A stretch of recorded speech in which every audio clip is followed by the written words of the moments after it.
I think Yeah. we are live. Gopal Raju sir, we can start. Okay. Good morning, all. On the behalf of the APOS, we welcome you all to this master class series. Thank you, Madhu, for regularly organizing the scientific committee, the master class series. And also, we are grateful and thankful to Dr. Chandrasekhar for obliging us to give his time for today's master class. As you know, many of the current glaucoma specialists from our state actually benefited from Dr. Chandrasekhar. I was one among them, learned a lot of things. So I request all the postgraduates, don't hesitate, type your questions in the chat box, and let us utilize this opportunity to a greater extent to clear all the basic doubts. Thank you, and I request Madhu to go ahead for the next proceedings.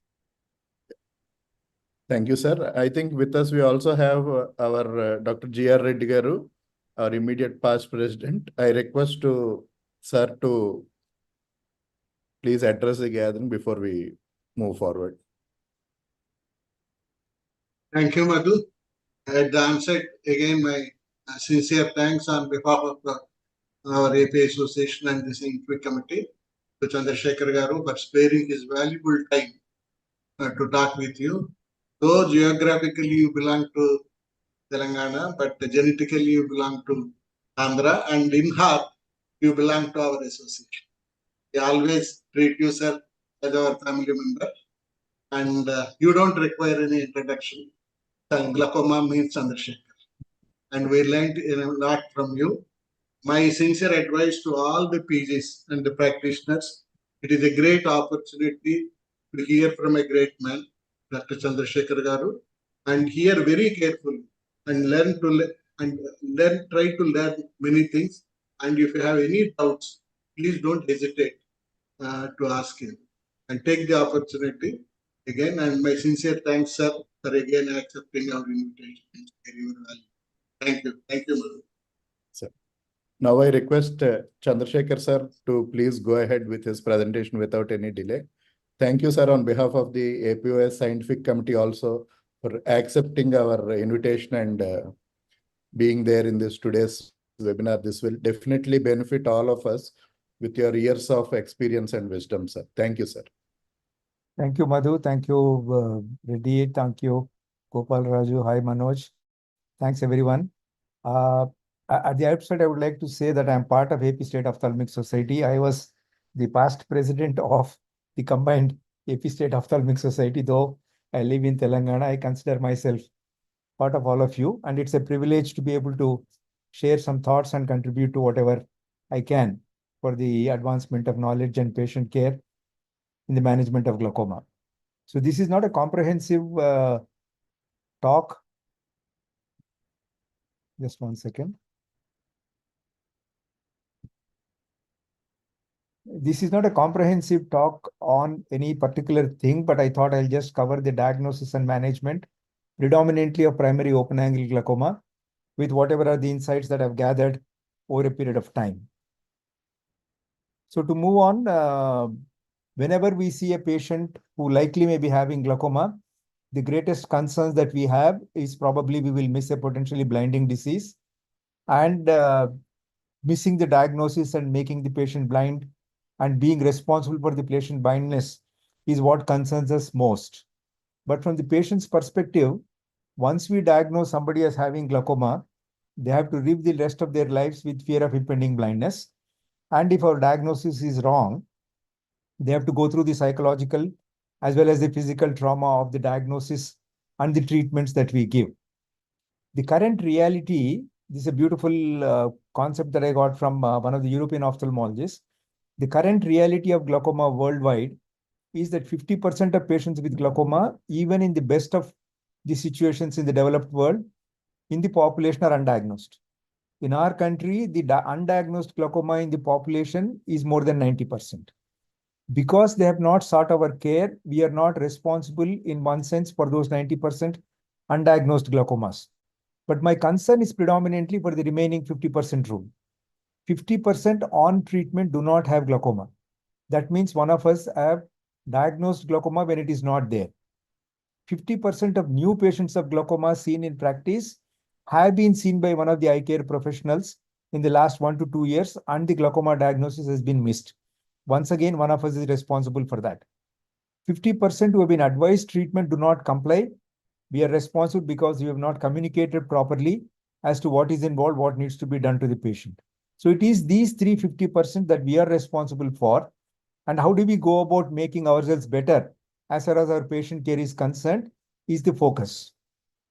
If you look at these 3 buckets of 50%, the other way of putting this thought process is use of non-contact tonometry and improper use of OCT for the optic nerve are the 2 fundamental reasons why we have patients who have been diagnosed as glaucoma when they don't have glaucoma.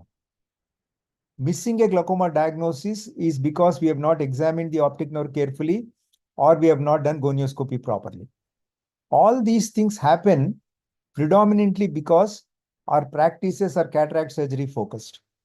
We need to be careful that we are not missing something more dangerous, more sinister than cataract or refractive error when we sign off our patients. Unless we have that thought process, missing glaucoma will not reduce. From that perspective, 2 things that we need to improve is to fight against the disease of what I call hyposcilia and improve in ourselves what I call as humanism.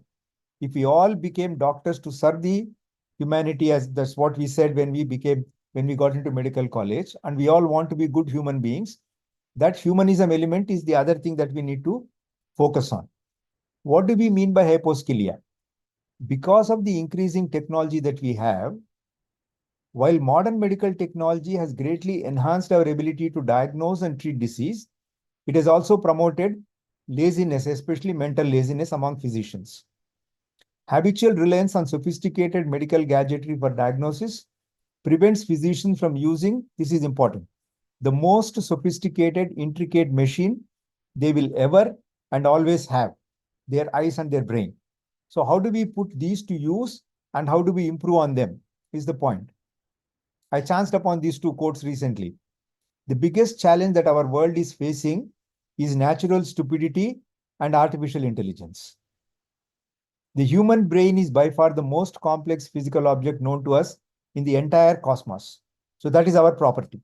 So there is no point in depending on artificial intelligence if we can't use our own brain and fight against our own natural stupidity.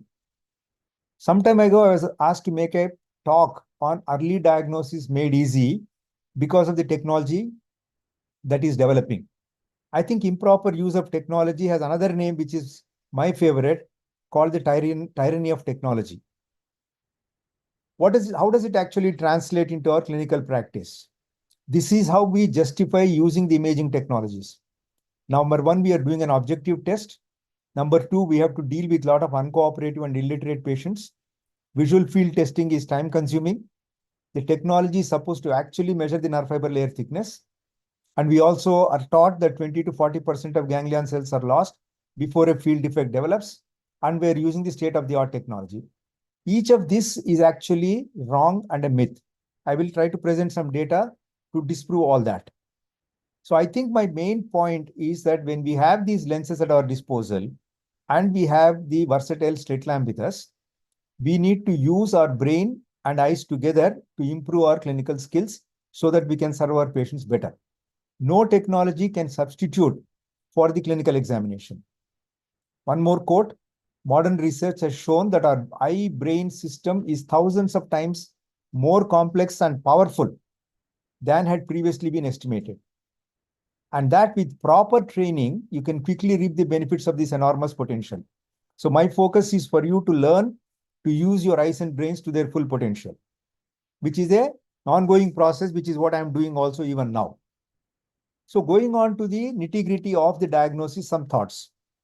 One of the fundamental things we need to realize is that the disc size affects the cup-disc ratio.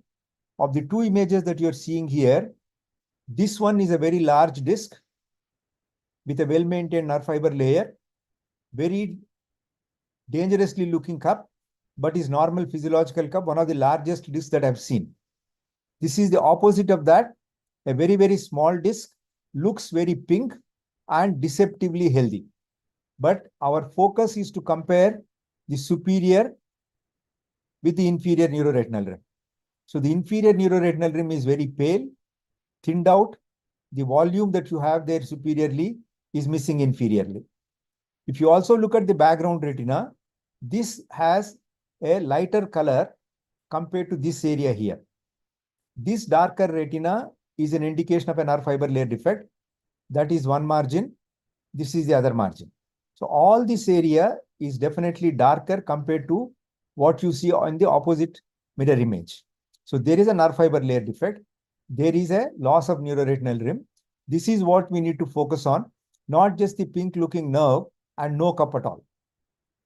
So that is misleading. So cup is not an indication of glaucoma. It may be an indication of glaucoma if it is progressively increasing. But for a one-time examination, based on the disc size like this, if the disc is large in size, a large cup may be physiological, an absent or a small cup may be pathological, is what we need to remember as point number one. So this large disc has a normal visual field and has maintained a normal visual field for a long time. This small disc, on the other hand, the diagram that I wrote long back, small disc, very small cup, an inferior excavation, and an inferior nerve fiber layer defect that results in a classical, well-established, dangerous superior scotoma involving the visual fixation also. The second thing that we need to learn is that when we are looking at the so-called cup or the neuroretinal rim, we need to differentiate between what is called as the color cup. The central area of pallor is extending from here to here, but the blood vessel is changing its contour at the edge of the disc. That is the contour. So the gap between these two blue arrows is an excavated neuroretinal rim that is much thinner and abnormal compared to what you see there superiorly. So this is the color cup and this is the contour cup. That's the other detail that we need to pay attention to. So some more examples of the diligent examination. So there is a nerve fiber layer defect from here to here and a notch, an excavation but not a notch, but a nerve fiber layer defect from here to here. This nerve fiber layer defect is narrower compared to this nerve fiber layer defect. That's why I said 1 is less damaged and 2 is more damaged. This is what we have seen already. This small disc once again has a very small cup, but the superior neuroretinal rim is larger than the inferior. All this area is excavated.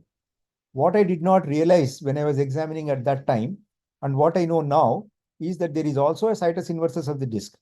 The nasal rim is very thick, the margin here is very sharp, and the temporal rim is very narrow.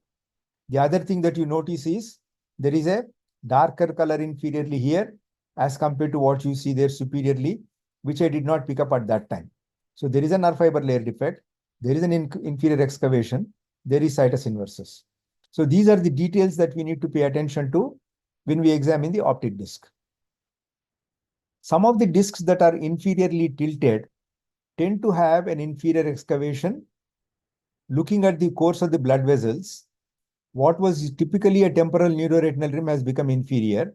What is typically nasal has become superior. So if you pay attention to those details, this inferior tilted disc will not be mistaken for glaucoma with the ISNT rule.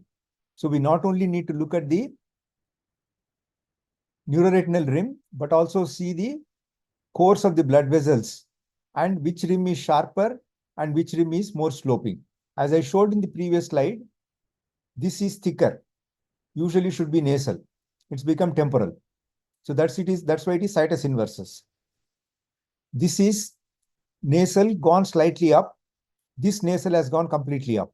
That's the inferior tilting of the optic disc. So tilt of the disc is the other thing that we need to pay attention to. I put here 3 disc photographs. All of them have glaucoma.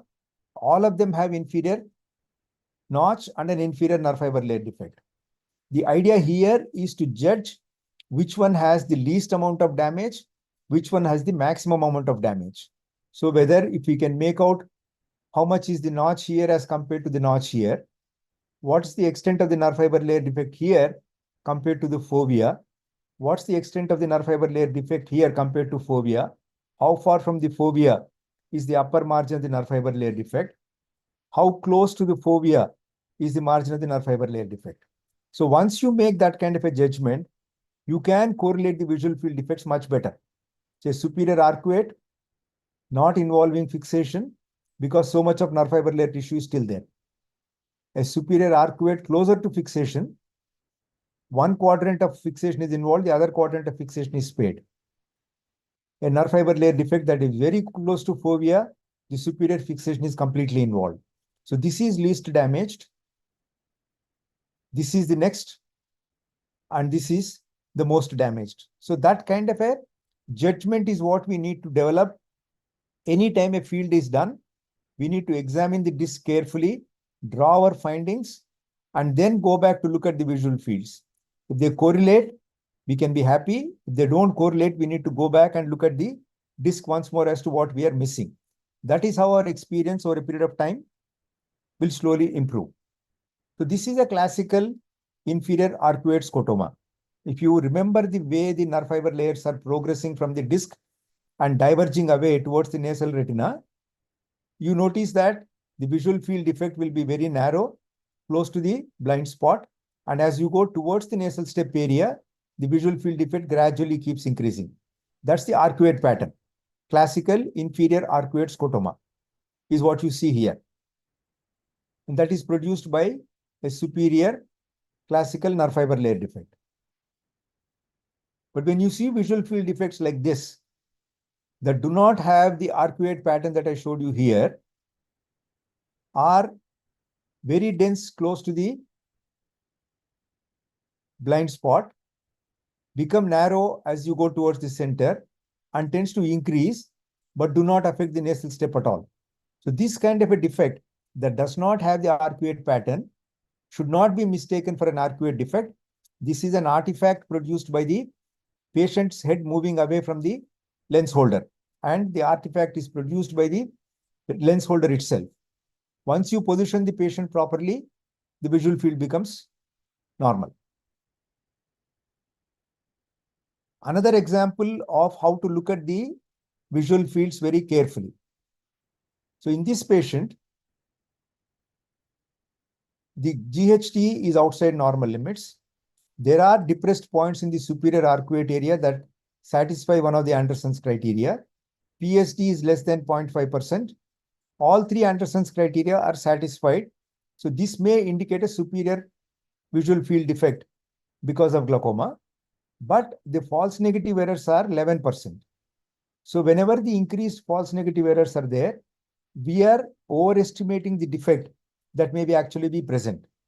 If there are increased fixation losses or false positives, we are underestimating the amount of defect that may be there. Similar to what you talk about, increased corneal thickness, overestimation of IOP, decreased corneal thickness, underestimation of IOP. That's what we need to remember. False negative errors overestimate the amount of damage. False positives or fixation errors underestimate the amount of damage. So that is something that you need to remember. But clinically, there may be a superior visual field defect is what we need to remember. Then we need to go on to see how it correlates with the optic disc. So the optic disc here shows an inferior thinning, but the disc seems to be tilted because there is a thickening there. But there is a classical nerve fiber layer defect that you see here going close to fixation. So there is a definite glaucomatous damage here. Because of the inferior damage that is there close to fixation, we definitely need to do 10-2. So the 10-2 shows much larger field defect compared to what you see in a 24-2. So that's the other thing that you need to remember, the indication for doing a 10-2 visual fields. One more example of a visual field which says it is within normal limits. The VFI is 99%, PSD is not flagged off, and there are only 2 points here that may or may not be very significant. The false negative errors are 10% once again. How we interpret this visual field will depend upon what we saw on the patient's disc examination. So on this patient's disc examination, my fellow documented an inferior notch and an inferior nerve fiber layer defect. So this 24-2 being normal with a definite inferior abnormality is not sufficient. We need to go on the 10-2, go on to do the 10-2 fields also. So before doing that, how does imaging help us in this situation? Clinically, we are suspecting a inferior notch and a nerve fiber layer defect. The right eye inferior nerve fiber layer loss is definitely there as shown here. And also there is a correlating inferior ganglion cell inner plexiform layer loss. So presence of these two itself is an indication of a significant damage. And that correlates with this. So we go on to do 10-2. That shows a much larger field effect than what you have seen on the 24-2. So this is something that we need to remember. How much of examination we do by way of visual fields will depend upon how much of suspicion we have on the clinical examination.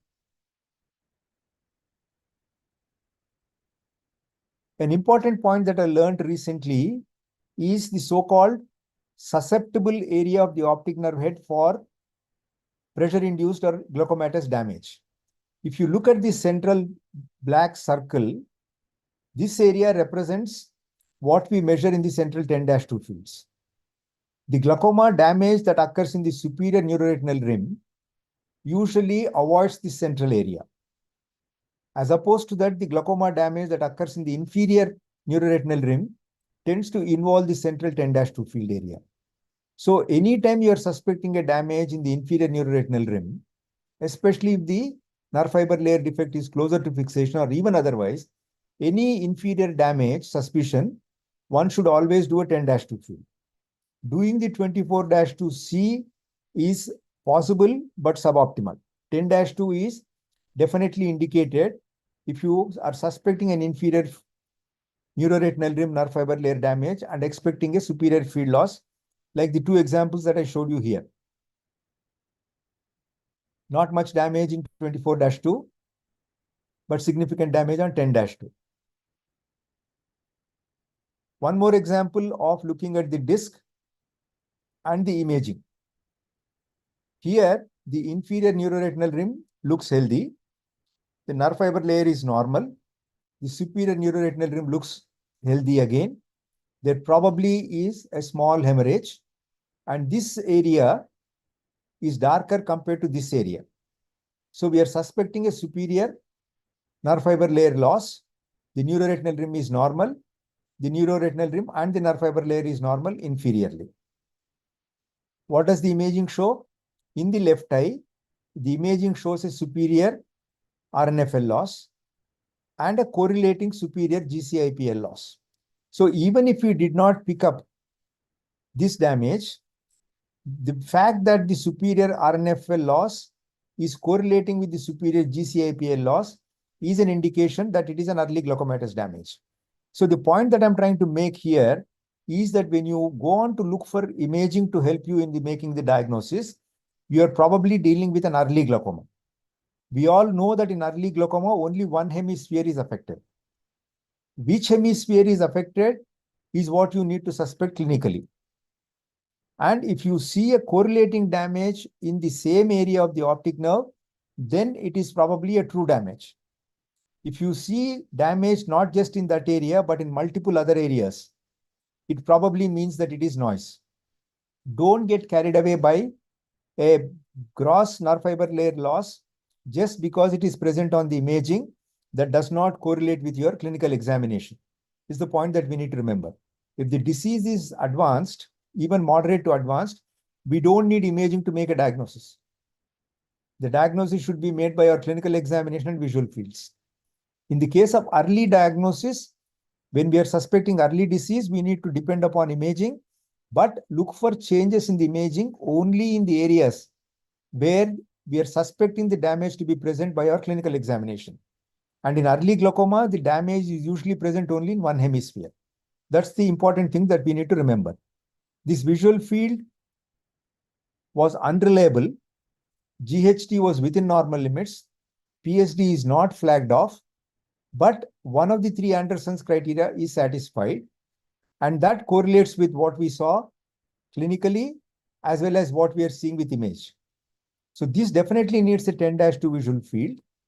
But even this unreliable visual field with an inferior one of the three Anderson's criteria being satisfied is also an indication that this is early glaucoma. As opposed to that, this patient has significant loss inferiorly and some loss superiorly also, loss both superiorly as well as inferiorly. And he was told that he has got advanced glaucoma and he's going to go blind in 2 years. I have been following him up for a number of years now, and his visual fields have remained stable and normal. So this is not the so-called preperimetry glaucoma or glaucoma with 40% of the ganglion cells lost before the visual field defect develops. That's what we need to remember. Preperimetry glaucoma can be made, a diagnosis can be made only when the damage in the imaging is limited to one hemisphere and it correlates with what you see clinically or on your visual field examination 10-2 or 24-2. So this is one more example where the disc clinically looks completely healthy. The imaging throws all red, but the visual fields are normal. So the diagnosis is not made by only this red color here without paying attention to what we see clinically and what the visual fields show. If you get into the trap of reading the red color on the OCT, then we will be responsible for the 50% of patients who do not have glaucoma but are being labeled as having glaucoma. If we depend on non-contact tonometry for making a diagnosis and follow-up, we'll be responsible for those 50% who are being treated as glaucoma but do not have glaucoma. So that's what we need to remember. Delving a little more into the concept of 25 to 40% of ganglion cells being lost before the visual field defect develops. Is it true? This beautiful article goes into the depth of that. So these are the 4 articles that have a huge number of references. Just between January and June of 2019, how many articles have quoted these 4 articles is what this review article talks about. Okay, and how only one of these quotes was appropriate and all the other quotes, all these 4 articles, A, B, C, D are the 4 articles, and everything else that is quoted from those publications is actually either completely wrong or misrepresenting the fact that should be there in that. Based on just 3 eyes on histopathology, the claim is made that 20% of ganglion cells are lost before a 5 decibel field defect develops. Extrapolation of the data by the linear regression, but only one of those points falls within that area or close to that area. The data as looked by these authors and multiple other publications actually shows that there is a greater loss in visual field sensitivity than expected by the RGC loss in both those studies as well as the other studies.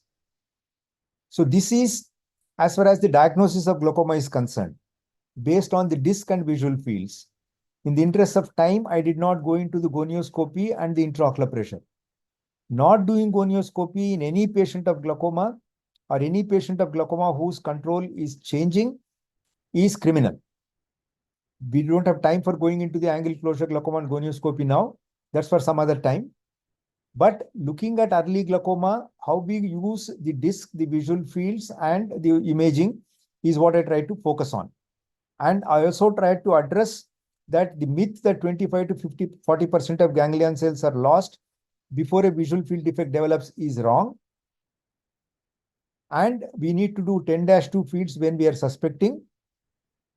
And correlation with at least the RNFL and the GCAPL or the disc is what is crucial in making an early diagnosis of glaucoma. The second point that I'm going to address now is that our fear of every patient with glaucoma is going to go blind if we don't treat them aggressively. So this is an article that was published in IOVS journal. And what the authors have done is to look at their glaucoma progression over a period of 3 to 4 years and extrapolated what happens to that over the patient's lifetime. So if you look at this diagram now, The blue dots are the ones with glaucoma who are actually improving over a period of time.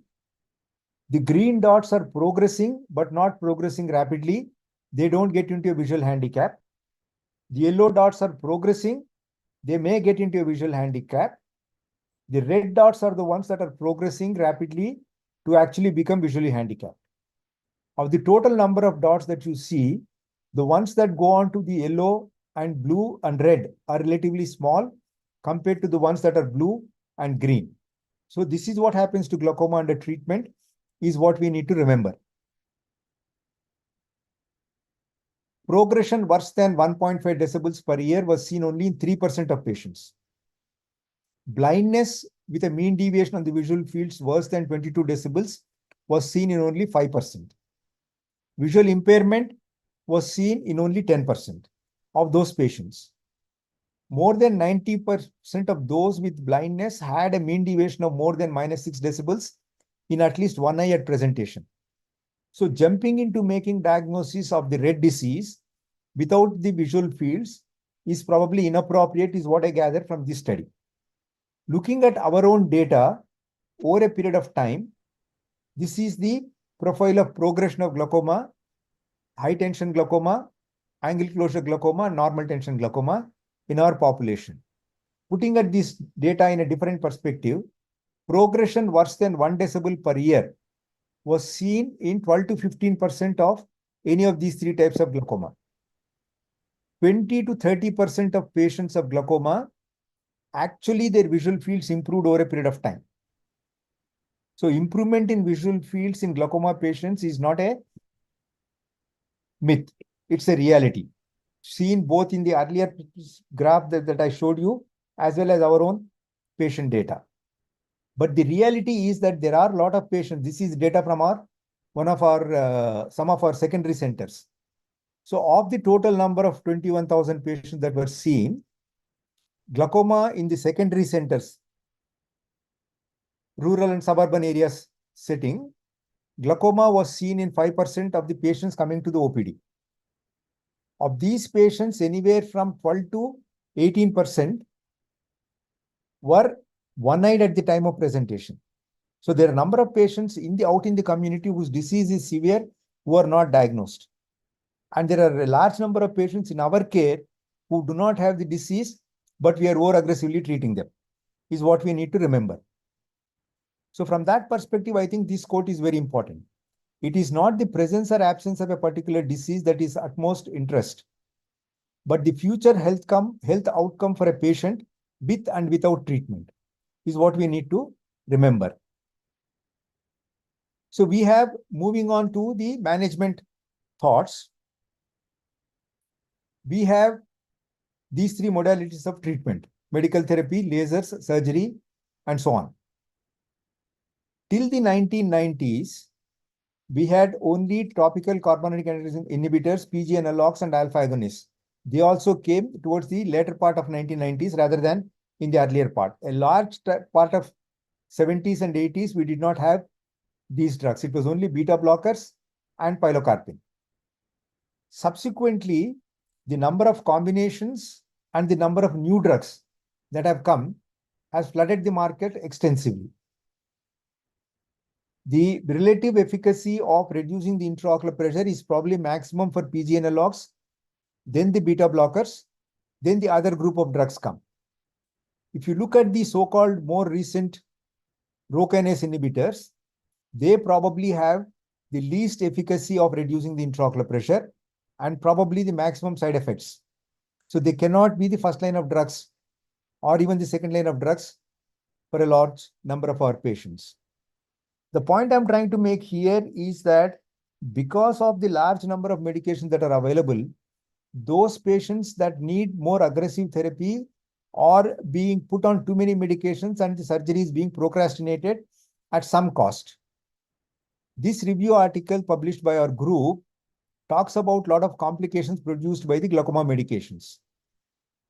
My own sense is that the complications produced by glaucoma medications is probably an evolving knowledge.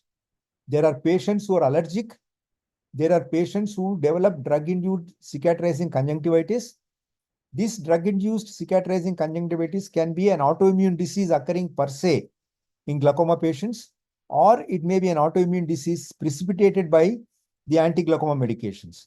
This is apart from the surface toxicity produced by the preservatives that are there in the medication.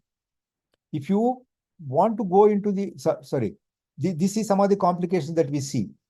An inflammation of the canaliculus and punctum and complete closure or stenosis of the canaliculus and punctum.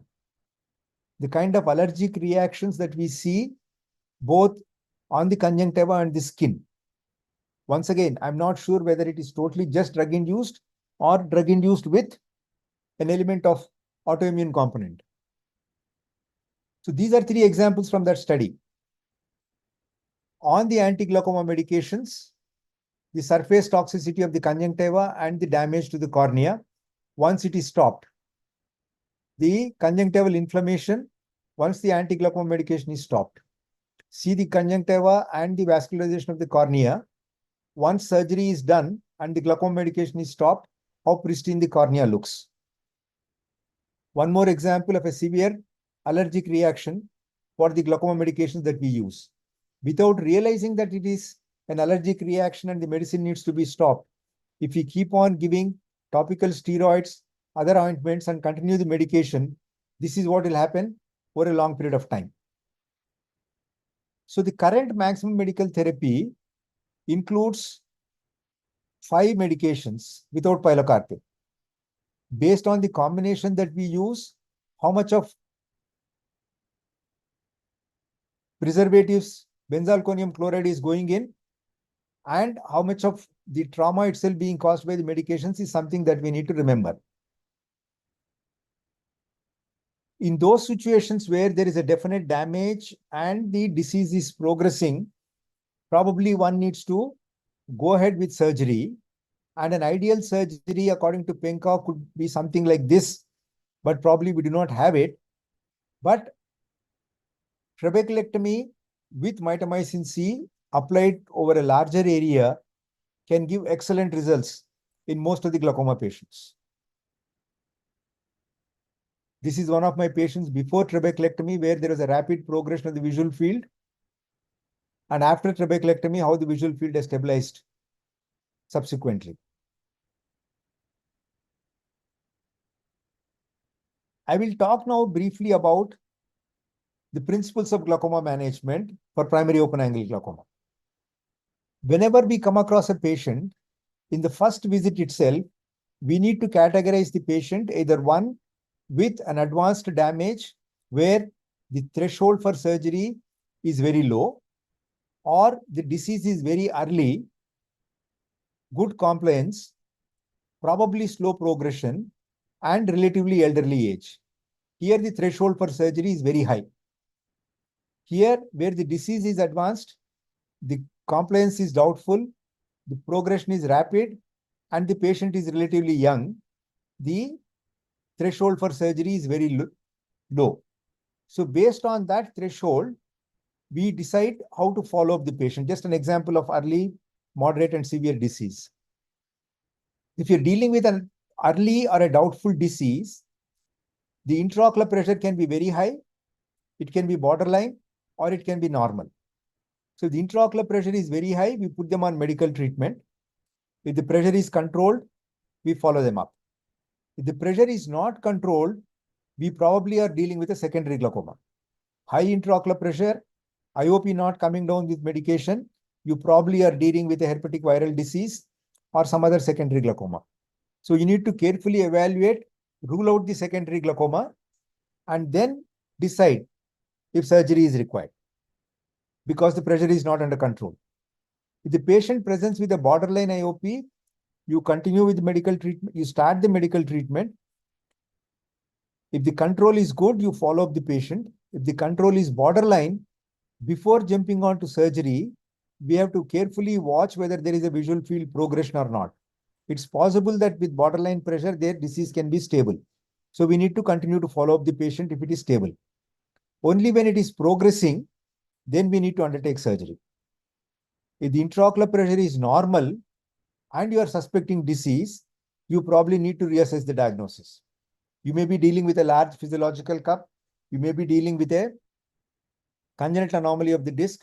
You may be dealing with a past healed retrobulbar optic neuritis, or it may be an over-investigation for the red disease as we talked about in the imaging. If all of those are ruled out, if the disease is definitely established, then we need to investigate the patient for normal tension glaucoma. As opposed to that, if you see a patient with a relatively advanced disease at presentation and the IOP is very low, this is a situation where we will start with more than one medication, probably along with the Diamox, and stop the Diamox and review after 2-3 weeks to see whether the control has come to the target level or not. If the control has come to target level and the compliance is good, we can follow up the patient.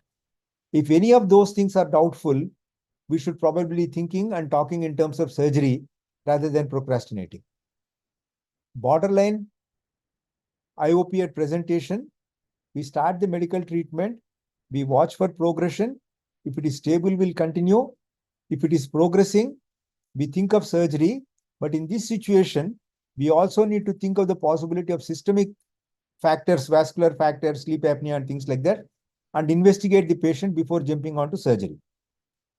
Normal intraocular pressure, advanced damage. Start the investigations that include systemic cardiological workup, sleep apnea studies if necessary, then medical treatment. Watching for progression very carefully. This is an indication where we probably need to repeat the visual fields more frequently than what we usually do as once a year, maybe once in 3 months or once in 6 months. If there is a progression or the pressure is not under good control, there is an argument for doing surgery at least in one eye. Neuroprotection, in my opinion, is only theoretical at this point of time. Intraocular pressure control is the best neuroprotection that we have at this point of time. So I think the main goal of medical management of primary open angle glaucoma is to maintain the patient's visual function for patient's lifetime, which means that our management decisions will depend upon the life expectancy of the patient also. We need to see the therapy to affect the patient's quality of life to the minimum. So the purpose of treating glaucoma is not just to lower IOP or prevent field progression, but to prevent blindness. We get there by reducing the IOP and preventing visual field progression. But if the IOP lowering is the only objective, we end up treating a lot of patients unnecessarily, and our therapy may be more harmful than the benefit that the patient may get, because the patient may not be having a progressive disease is something that we need to remember. Before I conclude, I will take you through one more quote of the same hyposcilia article. What it says is that I fervently hope that current teachers of medicine can somehow recapture the Oslerian spirit and strive diligently to restore the very core of doctoring, humanism. Teachers who understand and believe that medicine is a calling, not a business, he says what is required. How does it translate to glaucoma practice? Both the hyposcilia as well as the lack of humanism, I will show you through one of my patients. So this 49-year-old lady was diagnosed as glaucoma with an intraocular pressure of 25 and 29, was started on brimonidine timolol combination, had undergone a YAG-PI 2 months back elsewhere, and was then started on dorzolamide also. And these are the visual fields she had in 2017. Both eyes very advanced disease. She went to a different place and had this time both the 24-2 and the 10-2 done. All of them are showing advanced damage. One of them had a brain MRI done also. So this 49-year-old lady now is under the fear of not only going blind because of glaucoma, but is also worried about some intracranial pathology that may be there. So with that frame of mind, the patient came to me. Her intraocular pressure was 16 and 13. Clinical examination of the optic nerve with my own diagram shows there is a 0.9 cup with bipolar notch in the right eye and 0.7 cup with inferior sloping rim. My feeling was that the left disc could be consistent with a physiological cupping also. Probably there is no damage in the left eye. So I sent the patient for visual field examination, spoke to my optometrist and technician, told them about how nervous the patient is. They need to be supportive and then do the visual fields. This is the visual field of the right eye with a biarcuate scotoma. 10-2 is not bad at all. This is the visual field of the left eye. A very minimal superior nasal step, almost normal. Very minimal superior step, very early damage. So this patient, if we had depended on the visual fields without having examined the disc and correlating them with the disc and seen whether the visual fields are actually true or false. And if we are not in a humanistic way supporting the patient that she's not going to go blind, because of the fear of blindness, whatever visual field she does, they'll be like this only. A reassurance that she is not going to go blind is what is needed if it can be given. And that's how, this is how the visual fields became. So what I tried to do is to cover some aspects of overdiagnosis in early disease that is dependent on non-contact torometry and OCT. Missed diagnosis is because of gonioscopy not being done properly and not doing a good clinical optic disc evaluation, and then depending on OCT. I talked about the complications of anti-glaucoma medications. I talked about the need for a definitive treatment in some patients and probably just observing in some patients.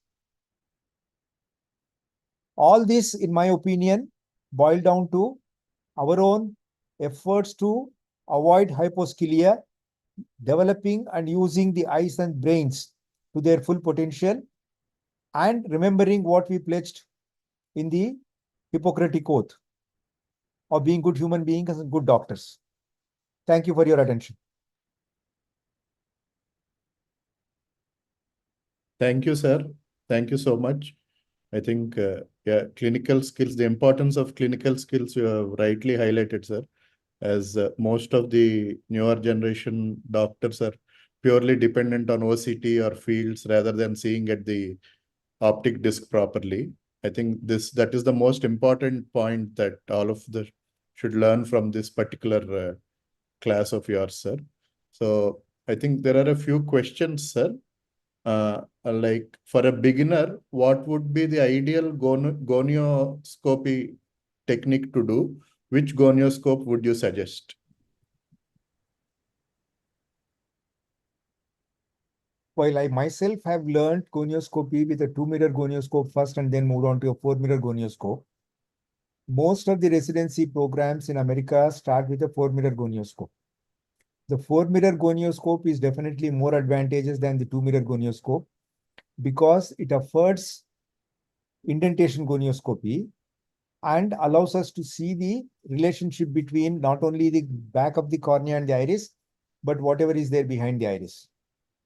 So getting used to a 4-mirror gonioscope, I think, is the best thing to do straight away. Right. And continuation to that question, sir, how do we know that, like a beginner, if he indents more, the open angle becomes, the occludable angle may become open. So in these cases, how do you know that you're putting the right pressure? Okay, let me step back and answer this question. When we put the gonio lens, the 4-mirror gonio lens on the cornea, the first thing we need to do is to make sure that the light is not falling on the pupil and the room is dark, and allow the pupil to dilate to its maximum. So once the pupil is allowed to dilate to its maximum, then you judge the gap between the cornea and the iris. That will tell whether the angle is occludable or not. So at this stage of examination, there is no indentation that is happening, because with the tactile sense that you have on your fingers and the appearance on the cornea, you know that you are not indenting and you're looking at the relationship between the back of the cornea and the iris. Once you have judged that, then you can increase the illumination. The angle may become visible once the pupil myoses, or you may need to do an indentation. Before doing indentation, if the iris is convex and the cornea is like this and you're not able to visualize the angle structures, one of the things that is described is that the gonio mirror, how far it is from the center and how tall it is what we need to see. So because of that mechanism, if the angle is not visible, you can go rotate the mirror, the gonio lens on the cornea and see the angle structures. That is called looking over the hill. If you're looking over the hill, the iris will not move. When you're doing indentation, the iris will move. So this is the most important thing to remember. Yes. So if you are able to see the visualize the angle structures with a movement of the iris, that means you're indenting. Indent. If you're able to see the angle structures without the iris falling back, then you're looking over the hill. The movement for looking over the hill is a rotation mirror movement, and the indentation is a pressure on the cornea with a force of being applied by the thumb on the lens. So the tactile sensations, the movement that you are making, whether the iris is falling back or still convex and you're seeing the angle. Those are the things that one needs to remember. Thank you, sir. And one more question from a retina consultant, sir, Dr. Chandramohan, sir, from Vijayawada. What is the significance of NFL defect without any clinical notching? We see this once the cotton wool spots disappear. Excellent question, sir. Thank you for raising it. There are a large number of other causes for nerve fiber layer defects. The healed retinitis and the cotton wool spots because of ischemia are a fairly common cause of nerve fiber layer defects. They will result in visual field defects also. So we need to, unless the history is there or there are some other changes that were seen before, it becomes very difficult as a glaucoma specialist to say that this is because of that kind of an earlier pathology. To me, it looks like some of the so-called normal tension glaucomas that we keep struggling with, which are non-progressive, or a result of either a mild ischemic optic neuropathy or some of these cotton wool spots that have resolved to leave a nerve fiber layer defect and a visual field defect also. Thank you, sir. Next question is, when do you prefer to use the newer Rho kinase inhibitors in glaucoma management? The first line of drug is a PG analog. Then if there is no contraindication, we add timolol. The next is either a brimonidine or a beta blocker, dorzolamide, depending upon whether there is a tendency for allergy or no tendency for allergy. Using dorzolamide may be a contraindication in patients with compromised corneal endothelium. Once these groups are other than PG analog, once these three are explode, only then we go on to a Rho kinase inhibitor by practice. If the patient has had an allergic reaction to both brimonidine and dorzolamide, which is not rare, then we probably will add a Rho kinase inhibitor to a PG analog or a timolol. Yes, I think even with Rho kinase inhibitors, we are seeing this reticular epitheliopathy, sir, in some cases. The amount of redness, the reticular epitheliopathy, the punctal pathologies, the inflammation. So they're all there. Yes. That's the reason I'm saying that the risk-benefit ratio of prolonging these therapies versus doing something more aggressive in established glaucomas. Yes, sir. And one more question, sir. Which steroid is more potent to cause glaucoma, prednisolone or dexamethasone? I think both of them are equally bad. Okay. If there is a need to use a IOP is Clotiprednol. steroid, loteprednol probably is safer. Okay, sir. Okay. Sir, I think Murthy sir has asked a question.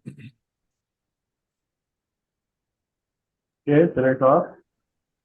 Yeah, go ahead. Please, sir.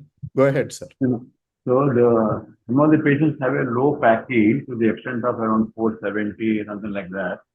We have to give a correction factor to the extent of 4 or 5. Those patients, how much to try to give that, we get around 12 millimeters of mercury, and then adding on that, maybe 17 or we'll get it.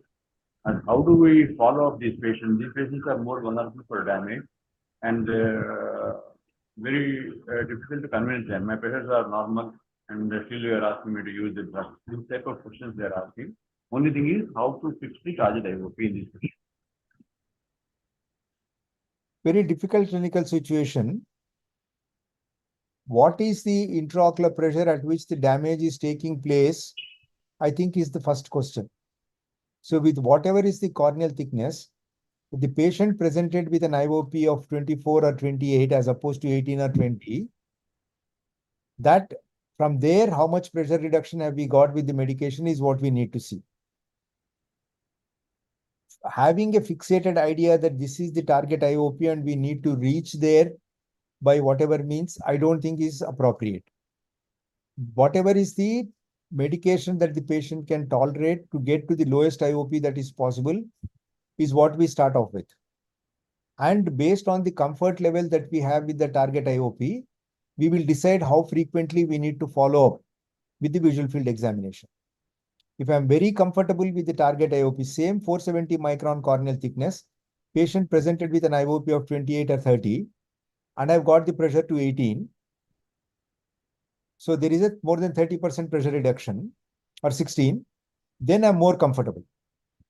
If I'm getting a pressure to 16 or 18 from 22, I'm not very comfortable, whatever is the corneal thickness. So in the latter situation, I'll follow with the visual fields more frequently. In the former situation, less frequently. I think the target IOP is a guesstimate and we need to probably adjust it lower or be happy with that based on how the visual fields behave over a period of time. Correcting the intraocular pressure to millimeters of mercury to every micron, whatever is the equation, I think is counterproductive. It creates unnecessary anxiety for the patient. No conversion factor is sacrosanct. All of them have their own limitations. So what is the best medication? What is the maximum pressure reduction we can get is the first approach for me. And then based on that, following up with the visual fields to see whether this disease is stable or progressing. Does it make sense, Murthy? Yeah, there are actually the two situations where I am facing. One is an old man with a diagnosed normal pressure, but a disc hemorrhage. So that has made me to investigate, and I found a very low PAC. So when we were the first time recorded was around 20, something like that. Even if we reduce the pressures to the extent of around say 14 or something like that, also still there's always a suspicion it may progress. The other case was slightly younger, around 45, but she was diagnosed with a RNFL defect. And when we diagnosed, we see definitely the corneal thickness was very, very low. That is giving me a sort of a fear. Patients, they don't have any symptoms, even if we convince them, if they miss where we are going to stand, how badly they are going to be affected. That's the only concern. Otherwise, because these patients have a very thin nerve fiber layer, they have a more vulnerability of progression. It's the only issue. My only point is that we need to do their visual fields more frequently. I understand. That's what I was trying to impress them, but still they always, grumble about the field. I know. There are those patients always in everybody's practice. Our best doesn't satisfy them. Even if you do everything, that test is really different. Thank you. Thank you. Thank you, sir. Sir, G.R. Reddy garu, any other comments, sir, from your side? Thanks, Chandrasekhar garu, for the excellent talk. And most important thing is you highly highlighted, and the students and the practitioners should realize how important it is, the disc examination. And after the disc examination, how it should be correlated with visual fields. And when the indications to repeat the 10-2, and how the OCT will help us to come back again to reevaluate the disc. And really, students should know how important disc examination. And above all, you rightly pointed out the human factor. Glaucoma should not be overdiagnosed. The glaucoma should not be missed. And how you should be careful. And you rightly used the word is a crime. Crime. You miss glaucoma, it is a crime. If you overdiagnose glaucoma, it is a crime. And if you miss glaucoma in visual fields, it is over crime, because already the damage is there. And you rightly pointed out the human factor is very, very important. And students should master from now onwards, from first year onwards. They should know how to evaluate the disc, how to do gonioscopy. Once you lose the time, one most important thing is, if you miss to learn these basic factors in the post-graduation 3 years time, I tell you, you will never learn again. The most important precious years, and after hearing your lectures, sir, they will be realizing how important each zone of glaucoma for learning, and how the human factor that plays a major role. And whenever you get doubt, one should not hesitate to refer the patients to the learned persons like Chandrasekhar. Thank you, sir, once again for giving an excellent lecture. Thank you. Thank you, sir. Thank you, sir. Sir, one last question before we close. What do you think are the indications for MIGS and your opinion about it? I think MIGS surgeries are evolving, and there are definitely a group of patients where they get the maximum benefit. The practice that I'm seeing with my colleagues, I don't operate nowadays. The practice that I'm seeing with my colleagues is that there are primary glaucomas along with cataract surgery, or even directly doing the angle-based surgeries by way of the 360 degrees GAT, or minimally opening bang kind of a thing, a small segment. Both of them seem to be giving good results in some patients. What is the difference between the two, and whether one will be equivalent to the other, is something that a prospective study needs to be done to evaluate them. The angle-based surgeries, where there are different implants used, they do not seem to be cost-effective at this point of time. The eagerness to add on a glaucoma surgery to every patient who is undergoing cataract in a glaucoma population is probably misplaced at this point of time. The ocular hypertension treatment study has shown that clearly that just the cataract surgery itself brings the intraocular pressure down. Yes.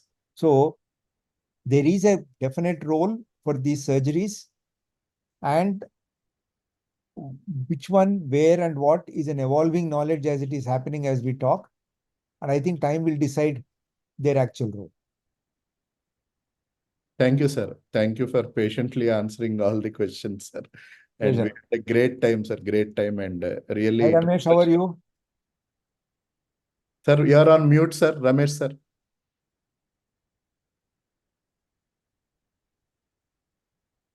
Please unmute yourself, sir. Yeah. Yes, sir. Now you are audible, sir. Sir, We again, will you do have this gone into again. mute. Yeah, sorry. Sir, please go ahead. Sir.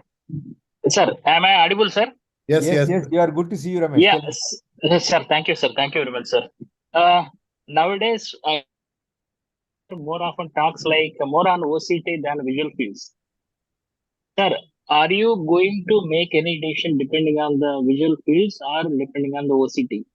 I would like to ask this question, sir.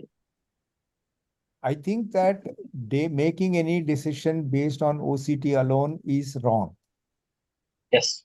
What is being hopefully followed up for some time now, being researched, is in the context of a research study, if the visual field change is what is needed to show that the given treatment actually is beneficial, people are trying to see whether that period for showing the benefit in visual fields can be reduced by showing changes in the OCT.